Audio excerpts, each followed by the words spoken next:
Lesson 1. Where, when and how. The medieval period in India. This is the book back questions. Fill in the blanks. The first one. The medieval period of Indian history ranges from dash to dash.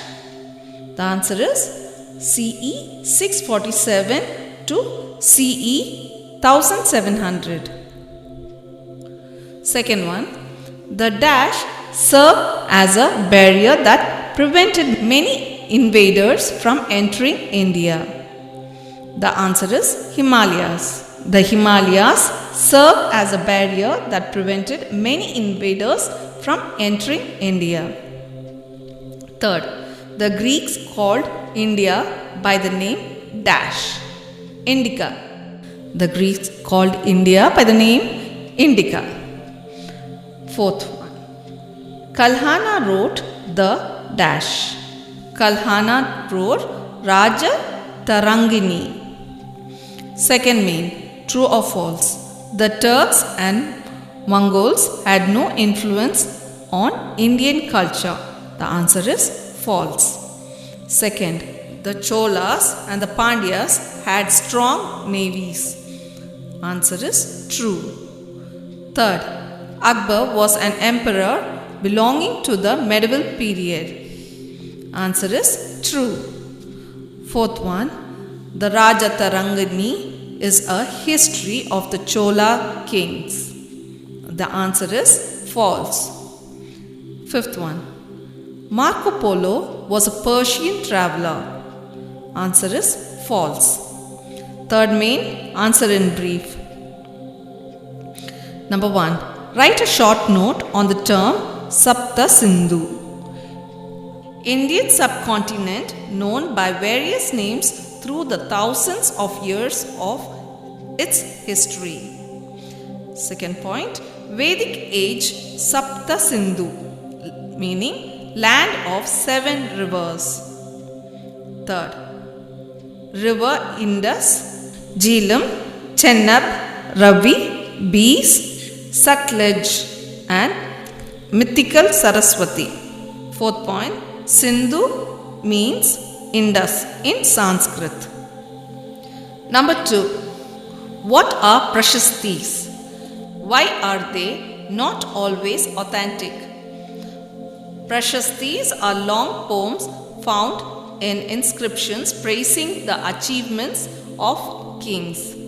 Since Prashastis were normally written by court poets appointed by the kings, they may not always be factually accurate.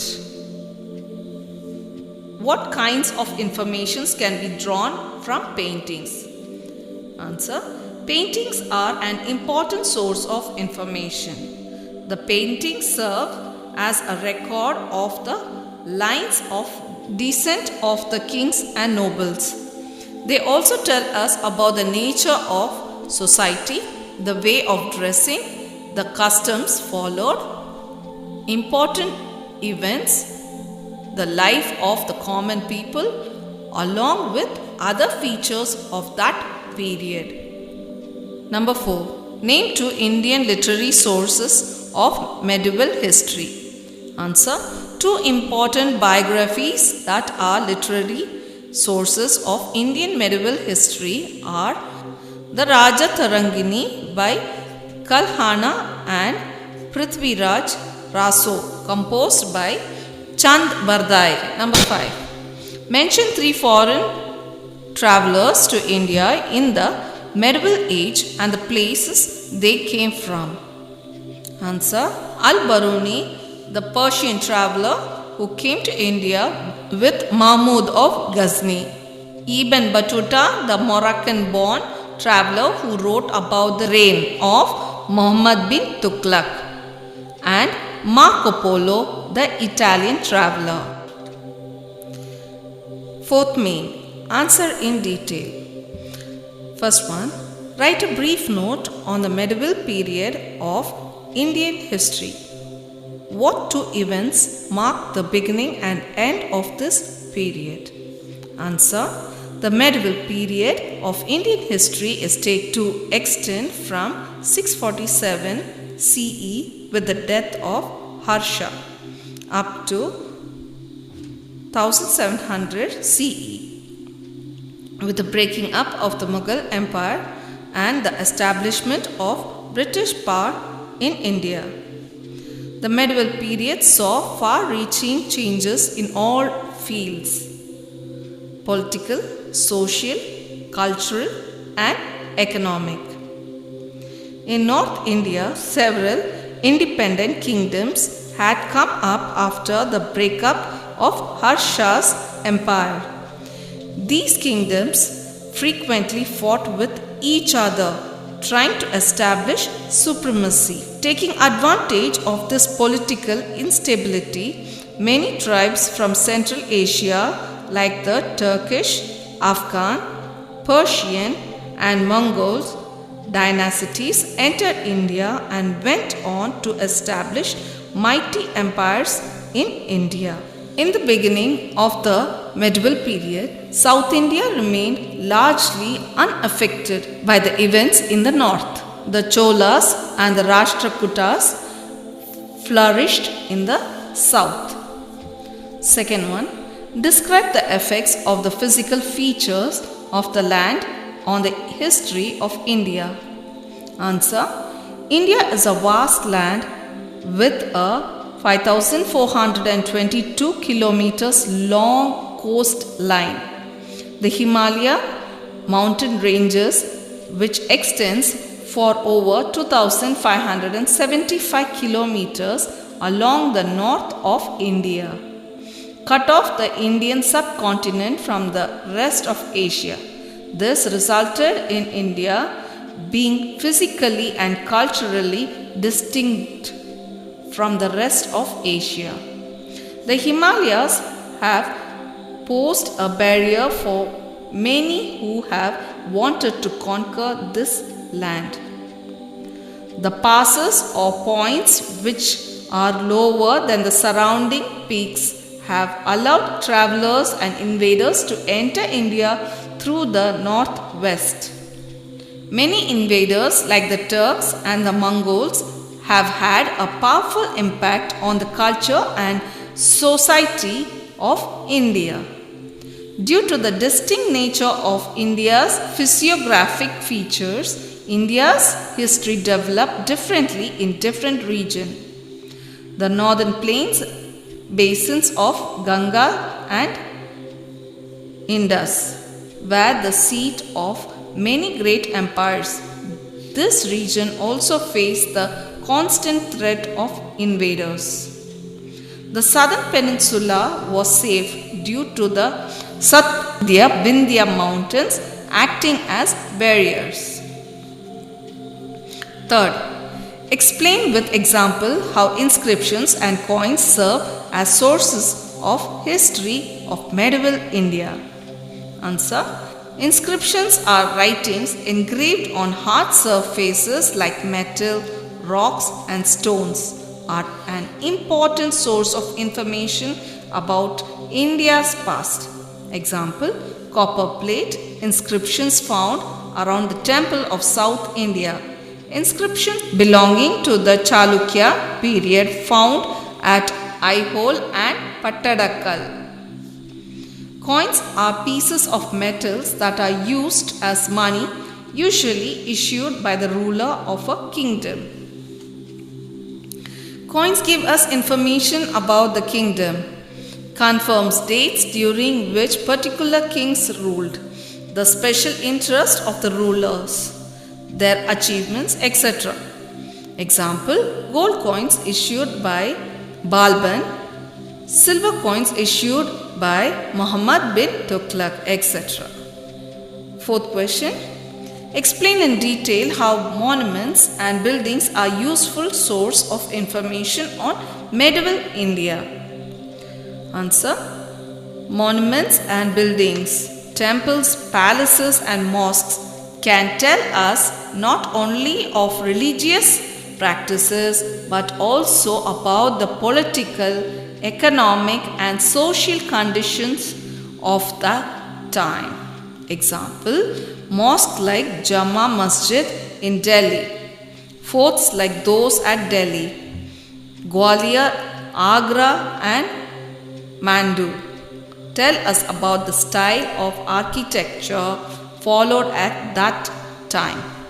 Fifth question. How do books and other written manuscripts help us understand the history of medieval India? Give examples to support your answer. Books consist of historical writings, biographies, plays, novels and epics, and include both indigenous sources by local writings and foreign sources by local writers and foreign sources by foreign writers. The manuscripts by foreign travelers. The manuscripts deal with a variety of subjects such as religion, philosophy, science, art and literature. Bards and chroniclers were appointed by the king, who recorded all the happenings of the state. Some of these have been preserved and published by Colonel Todd in his book Annals and Antiquities of Rajasthan. Some biographies like Raja Tarangini by Kalhana describes the lives and achievements of kings. Prithviraj Raso by Chand Bardai gives an account of life of the famous Rajput ruler Raj Prithviraj Chauhan. Foreign travelers like Ibn Battuta, Marco Polo, etc. have written interesting accounts of the social customs and culture of India. Multiple choice question. First one. Which event is taken to mark the end of the ancient period of Indian history? Your options are the coming of the Aryas to India. Option B, the coming of the Mughals to India. Option C, the death of Harshavardhan. Option D, the invasion of Alexander the Great. The right answer is option C, the death of Harshavardhan. Second question. During the medieval period, the kingdoms of South India, option A, faced several invasions from the Turks and Mongols. Option B, developed strong armies and conquered large parts of North India. Option C, developed strong navies which helped conquer lands across the Indian Ocean. Option D, were controlled by the British and French. The right answer is option C, developed strong navies which helped conquer lands across the Indian Ocean. Third question. Who was the person who established the largest interconnected land empire in world history? He was one of the greatest military commander of all times. Option A, Alexander the Great. Option B, Genghis Khan. Option C, Chandragupta Maurya. Option D, Akbar. The right answer is Genghis Khan. The fourth question. The study of inscription is called option A, epigraphy. Option B, numismatics. Option C, archaeology. Option D, philosophy. The right answer is option A, epigraphy. The fifth question. The Tarikh-i-Hind was written by option A, Al-Biruni, option B, Ibn Battuta, option C, Babur, option D, Muhammad of Ghazni. The right answer is option A, Al-Biruni. Sixth question. In the Christian calendar, Saka year 1999 is option A, 1941 CE, Option B 2077 CE. Option C 2079 CE. Option D 1957 CE. The right answer is option B 2077 CE. That's the end of lesson 1. Thank you for listening. Bye bye. God bless you.